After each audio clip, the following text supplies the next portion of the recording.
J'ai entendu cela récemment de la part de plusieurs ex-adventistes et cela ressemblait à ceci. L'adventisme du 7e jour monte et descend avec la prophétie des 2300 jours, ce qui explique pourquoi il y a eu beaucoup de débats récemment sur certaines vidéos ex-adventistes, mais pas toutes, et certaines vidéos non adventistes, mais pas toutes, concernant l'enseignement adventiste concernant la prophétie des 2300 jours de Daniel. Cette prophétie montre des fissures. Ils disent qu'elle est fausse. Elle est prête à s'effondrer. Et aujourd'hui, nous devons savoir s'ils ont déjà lâché le micro.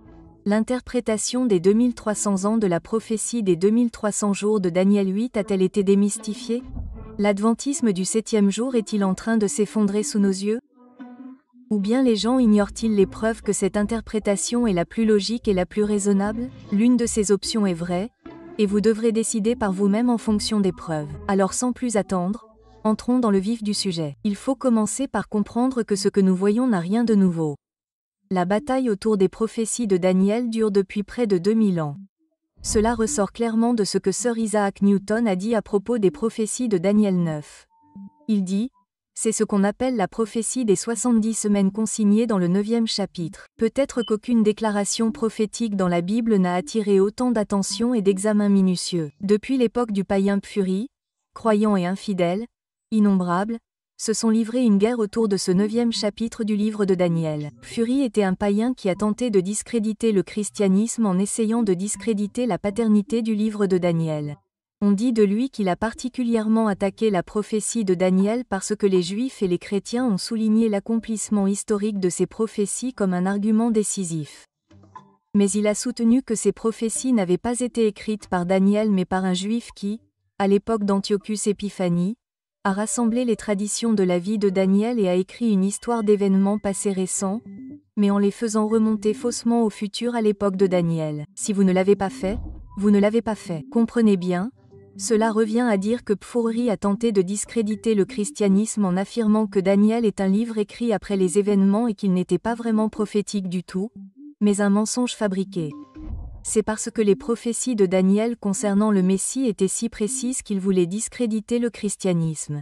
La bataille autour du livre de Daniel se poursuit encore aujourd'hui et continuera. Mais ce que nous devons découvrir, c'est si les adventistes du 7e jour ont une base logique sur laquelle s'appuyer. Les 70 semaines et, par conséquent, Daniel chapitres 8 et 9 font-ils référence à des jours littéraux ou à des années prophétiques? Aujourd'hui, nous allons essayer de jeter les bases pour savoir si l'enseignement des adventistes du 7e jour concernant les 2300 jours 1844 et la purification du sanctuaire céleste est faux. Laissez-moi vous dire pourquoi c'est important. Dans Daniel 8h14, Daniel fait une affirmation sur laquelle je pense que nous pouvons tous être d'accord.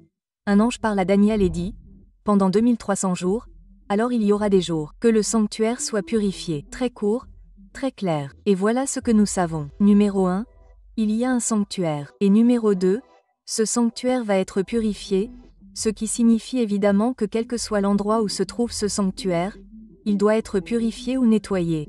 Cela signifie qu'il doit être assez sale ou, pourrait-on dire, qu'il est très souillé par quelque chose. Daniel n'a aucune idée de ce qui se passe. Il n'a aucune idée de ce que tout cela signifie et on ne lui donne pas l'interprétation complète du rêve. Cependant, au chapitre 9, l'ange Gabriel apparaît à nouveau et il ne vient pas juste pour bavarder. Il a une mission spécifique qui est de donner à Daniel, je cite, la compétence et la compréhension nécessaires pour comprendre la question et considérer la vision. Maintenant, je ne sais pas si vous êtes d'accord ou pas, mais je suis sûr que la vision à laquelle Gabriel fait référence est celle du chapitre précédent traitant de la prophétie des 2300 jours. Il est donc raisonnable de conclure que tout ce que Gabriel est sur le point de dire est lié à Daniel 8h14 et à la purification du sanctuaire. Or, nous ne savons pas encore ce qu'est ce sanctuaire ni où il se trouve. Nous savons juste qu'il doit être purifié et que ce que nous allons entendre de la part de Gabriel est lié à cela. Et c'est ainsi que Gabriel établit ce lien. Il dit que 70 semaines sont déterminées sur ton peuple et sur ta ville sainte pour faire cesser les transgressions, mettre fin au péché, expier les iniquités, amener la justice éternelle, sceller la vision et la prophétie, et oindre le lieu très saint. La première chose que Gabriel a dite, c'est que 70 semaines sont déterminées pour accomplir toute cette œuvre. Je sais que votre hébreu est peut-être un peu rouillé, mais nous devons découvrir ce que signifie ce mot déterminé. Et un rapide tour sur blueletterbible.org nous aidera à le faire exactement. Ce mot signifie diviser, déterminer, être décrété, être établi, être marqué. Alors, De quoi parlons-nous ici? Qu'est-ce qui est marqué? Qu'est-ce qui est divisé? Pour répondre à cette question, je veux vous expliquer. Je vais vous présenter mon fils. L'un des plats préférés de mon fils est bien sûr la pizza au fromage végétalien. Quoi qu'il en soit, chaque fois que ma femme prépare une pizza ou que nous allons chez Blaze Pizza, nous commandons chacun notre pizza. Je prends une pizza à croûte épaisse et ma femme et mon fils prennent chacun une pizza à croûte fine. Et comme sur des roulettes, cela arrive toujours. Il mange toute la sienne et puis il veut une de mes parts. Maintenant, ne ratez pas ça. Il veut une part de ma pizza entière. Il veut qu'une part soit divisée, déterminée et délimitée pour lui. J'espère que vous voyez où je veux en venir. Il décrète et décide qu'une part de la pizza entière à croûte épaisse est pour lui. C'est exactement ce que fait Gabriel. Il dit à Daniel qu'une part des 2300 jours est réservée aux enfants d'Israël. Dieu va concentrer ses énergies à continuer d'œuvrer à travers eux en tant que peuple pour le salut de l'humanité. Il va diviser, déterminer, délimiter, décréter et délimiter que 70 semaines de jours seront spécialement dédiées aux Juifs en tant que nation. Et la dernière fois que j'ai vérifié, si une semaine a 7 jours, cela signifie que nous parlons de 490 jours. Comme je l'ai déjà mentionné dans notre dernier épisode, nous avons examiné une citation de Sir Isaac Newton, et nous avons vu ses écrits sur le livre de Daniel, faisant spécifiquement référence à Daniel 9 sur 24-27. Et il pensait que ce que nous allons lire est la citation clé de voûte de l'édifice de la religion chrétienne. Isaac Newton était un homme plutôt intelligent, bien plus intelligent que moi. Lisons donc ce qu'il a lu pour découvrir pourquoi il croyait ce qu'il croyait et concentrons-nous vraiment pour voir pourquoi il était si passionné par ces versets. Il est dit: « Sachez donc et comprenez que depuis le moment où la parole a annoncé que Jérusalem serait rebâtie et restaurée jusqu'au Messie, le chef, il y aura 7 semaines et 62 semaines, ce qui est l'ancienne façon de dire 62 semaines, que la rue et la muraille seront rebâties, même dans les temps troublés. Après 62 semaines, le Messie sera retranché, mais il ne lui restera pas. Le peuple du chef qui viendra détruira la ville et le sanctuaire. Et la fin de la guerre sera par un déluge. Et les dévastations sont déterminées jusqu'à la fin de la guerre.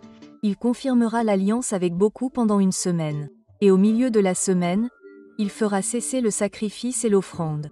Et à cause de la propagation des abominations, il les réduira en désolation jusqu'à la consommation. Et ce qui est déterminé sera déversé sur les dévastés. Très bien, je comprends. C'était beaucoup. Et cela peut paraître très déroutant, mais ça ne l'est pas si vous le décomposez. C'est ainsi que je dis à mon fils d'étudier la Bible. Lis le verset et arrête-toi à chaque signe de ponctuation et n'avance pas avant d'avoir compris ce que tu viens de lire. Maintenant, je n'ai pas le temps aujourd'hui de le revoir sous cette forme. Mais voici les points principaux. Numéro 1. Il va y avoir un décret pour restaurer et construire Jérusalem. Deuxièmement, il est dit que 7 semaines et 2 semaines plus tard, le Messie était censé apparaître. Troisièmement, les rues de Jérusalem seront reconstruites en temps de trouble. Quatrièmement, le Messie sera retranché ou tué. Cinquièmement, dans la dernière semaine de cette prophétie, les sacrifices du sanctuaire juif prendraient fin. Il est évident que Sir Isaac Newton a examiné cela et s'est ensuite posé une question. Quand Jésus a-t-il annoncé sa messianité? Quand est-il mort? Et il est évident qu'il est arrivé à la conclusion que Jésus est mort au milieu de l'année 31 après Jésus-Christ et a annoncé sa messianité 3 ans et demi plus tôt, en l'année 27 après Jésus-Christ, lorsque Jésus a dit: « Le temps est accompli. Le royaume de Dieu est proche. Repentez-vous et croyez à l'Évangile. » Voici la question que nous devons nous poser, et tout dépend de cela. C'est 69 semaines avant l'apparition du Messie. S'agit-il de semaines littérales ou prophétiques? Si elles sont littérales, la conclusion logique est que ces 69 semaines littérales totaliseraient environ 1 an et 4 mois, ce qui signifierait que nous devrions voir un ordre de restaurer et de reconstruire Jérusalem vers l'an 26 après Jésus-Christ. Mais nous ne voyons pas de décret pour reconstruire et restaurer Jérusalem vers l'an 26 après Jésus-Christ. Nous ne voyons pas de murs et de rues construits en période de trouble en 26 après Jésus-Christ menant à l'annonce de Jésus en 27 après Jésus-Christ. Mais c'est ce que nous voyons. Nous voyons des décrets dans le livre d'Esdras concernant le Temple et Jérusalem. Nous voyons Jérusalem reconstruite en période de trouble dans les livres d'Esdras et de Néhémie. Il est donc évident que ce sont ces décrets que Sir Isaac Newton a compris comme étant la date de départ de l'arrivée du Messie. La seule conclusion logique à laquelle je puisse arriver est que les 69 semaines et les 70 semaines ne sont pas des semaines littérales. Ce serait complètement irrationnel. Et la seule autre conclusion logique à laquelle je peux arriver est que si les 70 semaines, également appelés les 490 jours, sont délimités ou divisés à partir des 2300 jours. Cela doit signifier que les 2300 jours ne sont pas non plus des jours littéraux. Sir Isaac Newton l'a compris.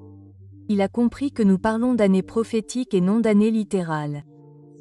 Il l'a dit dans son livre sur Daniel où il a écrit « De l'avis général de tous les érudits de la Bible, croyants et incroyants, les 70 semaines ou 490 jours sont acceptés comme des jours d'année. Et maintenant, il est temps de faire une mise en garde. Je ne dis pas qu'Isaac Newton a enseigné la prophétie des 2300 jours. Je dis simplement qu'il croyait au principe du jour avant en ce qui concerne les 70 semaines. Isaac Newton a manifestement lu les livres d'Esdras et de Néhémie et l'histoire de la construction des murs et des rues en des temps troublés où des hommes comme Sanballat complotaient pour interférer avec la reconstruction du temple et de Jérusalem. Newton était un mathématicien qui a simplement fait le calcul pour savoir quand le décret de reconstruction de Jérusalem aurait été pris.